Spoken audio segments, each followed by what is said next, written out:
ঢাকা জেলা বিএনপির সাবেক সভাপতি, সাভারের 2 বারের সাবেক এমপি, আমাদের প্রিয় নেতা জনাব ডাক্তার দেওয়ান মোহাম্মদ সালাউদ্দিন বাবু, জনাব ডাক্তার দেওয়ান মোহাম্মদ সালাউদ্দিন বাবু এর নেতা আছে, সাভার আসনের নেতা আছে, সেই নেতা সবাই বলো এমপি হবে, মন্ত্রী হবে, আরো জোরে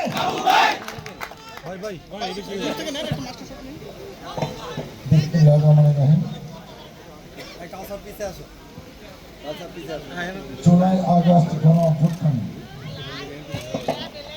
শহীদ মামুন বিপ্লব, শ্রাবণ গাজী, আলিফ আহমেদ সিয়াম সহ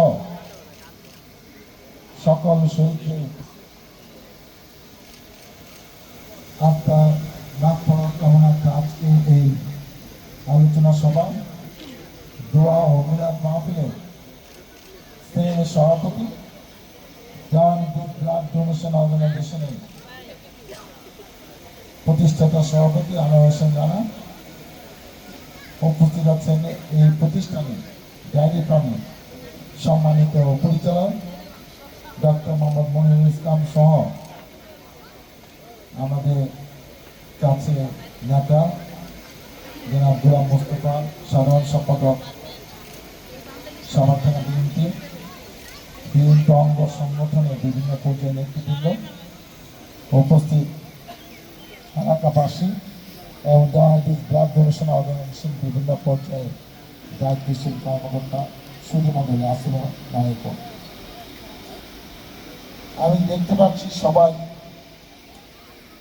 ক্ষুধার্ত, এদিক ওদিক তাকাচ্ছে কখন খাবার পরিবেশন হবে, সেই জন্য হয়তো আমি বেশিক্ষণ বক্তব্য দেব না।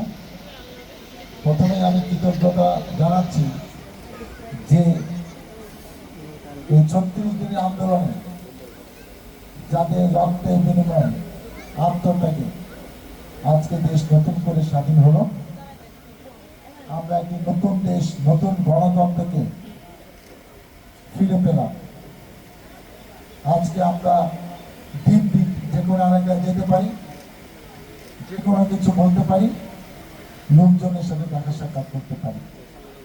এটা বিগত 16-17 বছর আমরা পাইনি। আমাদের যারা জীবন দিয়েছে, আমরা যার যার জায়গা থেকে এই রক্ত যেন বৃথা না যায়, এই পরিবারদের পাশে আমরা থাকবো এবং ব্যক্তিগতভাবে, দলীয়ভাবে, সামাজিকভাবে যতটুকু সম্মান, গুরুত্ব, মর্যাদা এইসব পরিবারকে দেওয়া যায়, আমরা আমাদের জায়গা থেকে সেই চেষ্টা অব্যাহত রাখবো ইনশাল্লাহ। আপনারা ইতিমধ্যে শুনেছেন যে 3 জনের নাম বললাম, মামুন বিপ্লব, শ্রাবণ গাজী, আলিফ আহমেদ সিয়াম, এদের নামে কিন্তু আমরা শহীদ ফলক কিন্তু করেছি। শুধু তাই না, পৌরসভাতেও শহীদ মুন্না, শহীদ মারুফ, একমাত্র মেয়ে নাফিসা, তার নামে আমরা কিন্তু ফলক জুলাই মাসে করেছি। আমরা মনে করি যে যে পরিবার থেকে সন্তানটা চলে গেলেন তার তো ফিরে আসার সুযোগ নাই, অতএব তার সেই পরিবার সম্মানার্থে এবং সেই শহীদের সম্মানার্থে তাদের জন্য কিছু না কিছু ভবনের নাম, লাইব্রেরির নাম, রাস্তার নাম, চত্বরের নাম অব্যাহতভাবে আমাদের করতে হবে। এবং ইনশাল্লাহ আগামী দিনে যদি জনগণের ভোটে বিএনপি ক্ষমতায় আসে, বিএনপিও এই ধারা অব্যাহত রাখবে, এতে কোনো সন্দেহ নাই। অনেক জায়গায় বিভিন্ন বাধা দেওয়ার চেষ্টা করা হয়েছে। আমি যারা বাধা দিয়েছি তাদের বলেছি যে আমি নয় 6 জনের নামে আলাদা চর্চা করেছি। এই সাভারে মারা গেছে 71 জন শুধু 5 তারিখে। তোমরাও 5-7 জনের নামে করো, প্রত্যেকের বাড়ির ঠিকানা আছে, প্রত্যেকের জায়গা আছে যেখানে তারা মারা গেছে। অতএব এককভাবে তো আমরা সবকিছু করতে পারবো না, সকলের সহযোগিতা ছাড়া তো আমরা সুন্দরভাবে দেশ পরিচালনা করতে পারবো না। অতএব সবাইকে নিয়ে আমরা একটি সুন্দর বাংলাদেশ করতে চাই। অতএব আগামী দিনে আমরা বিশ্বাস করি যাদের আত্মত্যাগে, যাদের জীবনের বিনিময়ে, রক্তের বিনিময়ে নতুন দেশ পেয়েছে, অবশ্যই তারা জাতীয় বীর হিসাবে স্বীকৃতি পেয়েছে এবং তাদের যথাযথ মূল্যায়ন আগামীতেও হবে, সারা জীবন হবে, যতদিন বাংলাদেশ বেঁচে থাকবে, এতে কোনো সন্দেহ নাই। আমি আজকে কমিটি 15ই আগস্ট আপনারা জানেন আমাদের প্রিয় নেত্রী যার নেতৃত্বে বিএনপি বারবার ক্ষমতা অধিষ্ঠিত হয়েছে, আমাদের প্রিয় নেত্রী দৃষ্টিতে প্রধান খালেদা জিয়া আজকে একটি জন্মদিন। এই জন্মদিনকে নিয়ে অতীতে অনেক বিতর্ক হয়েছে। আমি বুঝি না যে 15ই আগস্ট এমন একটা দিন, সেই দিনে কারো জন্মদিন হিসেবে পালন করা যাবে না কেন? আপনার বাসায় বাসায় কোনো এক আত্মীয় মৃত্যু দিবসে আরেকদিন পাশের বাসায় আরেকটা ছেলে বিয়ে হয় না? হয়তো একটা দিন কেন কোনো একটি ব্যক্তির জন্য সারা জীবন নির্ধারিত থাকবে যে অন্য কিছু করা যাবে না, এটা তাদের তথাকথিত জাতির পিতার শোক দিবস, শোক দিন, এটা হইতে পারে না। আজকে যারা অহংকার দাম্ভিকতা নিয়ে এইসব করেছে, তাদেরকে আমরা এখন আর খুঁজে পাই না। আজকে একটা কথা বলতে চাই, বেশি কথা বলবো না, সেটা হলো 5ই আগস্টের পরে যে কথা রানা দুঃখ করে বলল, নতুন অনেক লোক হয়েছে, তাদের আমিও চিনি না। ওই যে বিলবোর্ডের নাম লিখি, এরা কি সাভারের বাসিন্দা তাও জানি না, কোথা থেকে ধরে আসে। আমি শুধু একটা কথা বলি, দেখেন, কখনো কখনো সাংবাদিক ভাইয়েরা, কখনো কখনো এই জাতীয় নাগরিক কমিটির বিভিন্ন পর্যায়ে নেতৃবৃন্দরা ধারাবাহিকভাবে বিএনপির নামে একটি পত্র একটি দোষ দিয়ে যাচ্ছে এবং বলার চেষ্টা করছে দেশে আইন শৃঙ্খলার অবস্থা ভালো না, এখন নির্বাচন করা পরিবেশ নাই। কিন্তু অনেক জায়গায় নানা রকম বিরূপ পরিবেশ তৈরি করার জন্য নেপথ্যে ইন্ধন কিন্তু তারাই দিচ্ছে। আরো অনেক দল আছে, সেই সব দলের নাম আমি বলতে চাই না, কিন্তু যেহেতু আমাদের জন্য সময়টা কঠিন, আজকে 15, 16, 17 বছর বিএনপি কি কষ্ট না করেছে। বিএনপি হাজার হাজার নেতা কর্মী গুম হয়েছে, তাদেরকে হত্যা করা হয়েছে, তাদের নামে মিথ্যা মামলা দেওয়া হয়েছে, রিমান্ডে নিয়ে অমানবিক নির্যাতন করা হয়েছে। আমাদের জন্য কিন্তু এখন একটি কঠিন পরীক্ষা।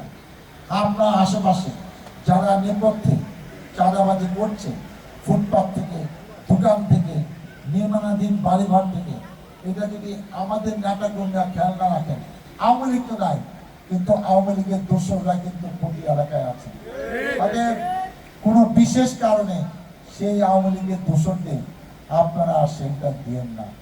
যারা 15, 16, 17 বছর আমাদের কোনো কাজে আসে নাই, থানায় বসে আমাদের নাম ঠিকানা বলে দিয়েছে, যারা আমরা যেসব বাসায় লুকিয়েছিলাম আমাদের নেতা কর্মীরা পুলিশকে বলে দিয়েছে যে ওই বাসায় সে লুকিয়ে আছে, তাদের আত্মীয় স্বজন, তাদেরকে নিয়ে আপনারা নতুন করে এটা কি রাজনীতি অনেকে শুরু করছেন আমি জানি না, কিন্তু আমি ধ্যানহীন ভাষায় আজকে সবার সামনে কথা দিচ্ছি।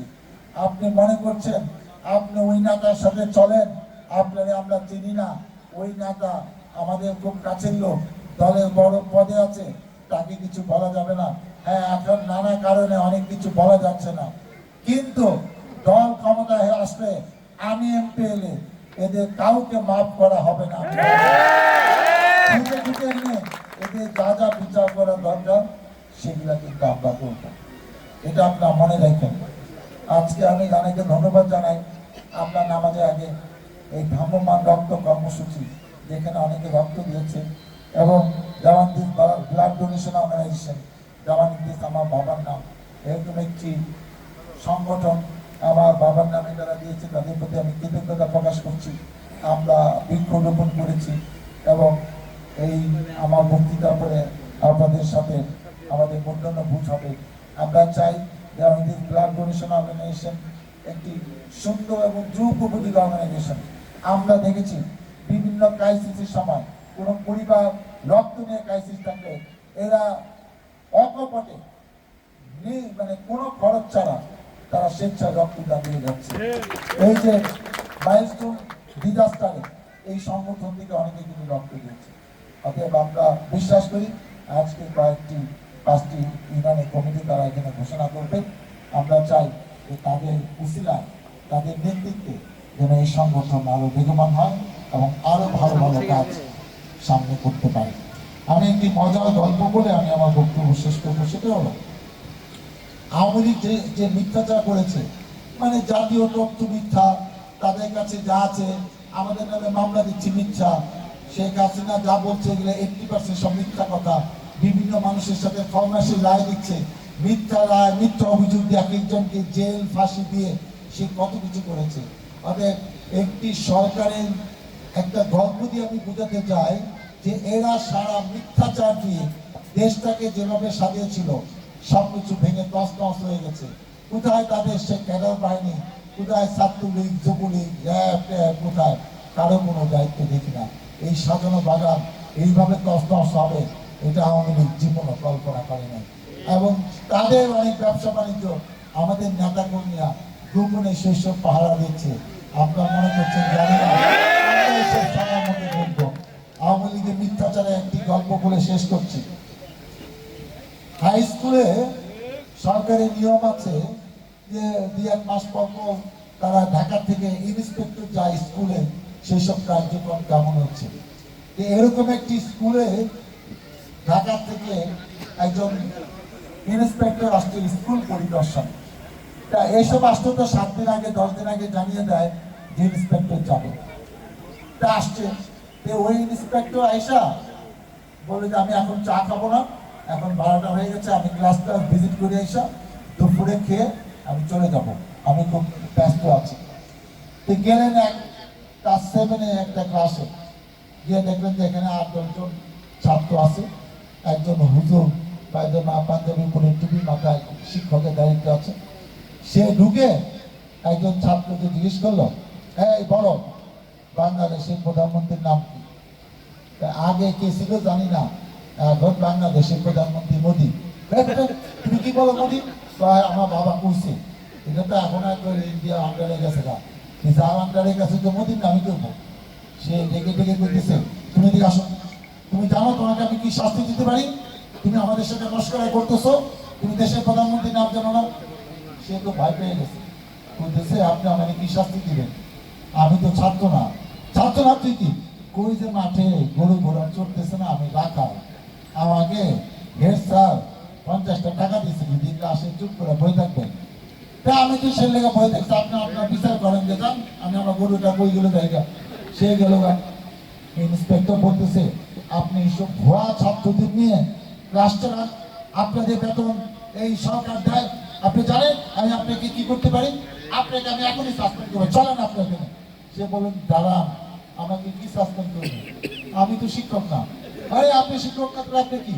ওই যে দোকানটা দেখছেন না মাঠে করে, আমি ওই দোকানদার, আমার 200 টাকা দিচ্ছি যে তুই চুপ করে দাঁড়ায় থাকবে, আপনি যে ক্লাসে কি করবেন তোমরা জানি না, আপনার ক্লাসে আমরা থাকেন। আমি গেলাম আমার দোকানে কি অবস্থা দেখার লেগে।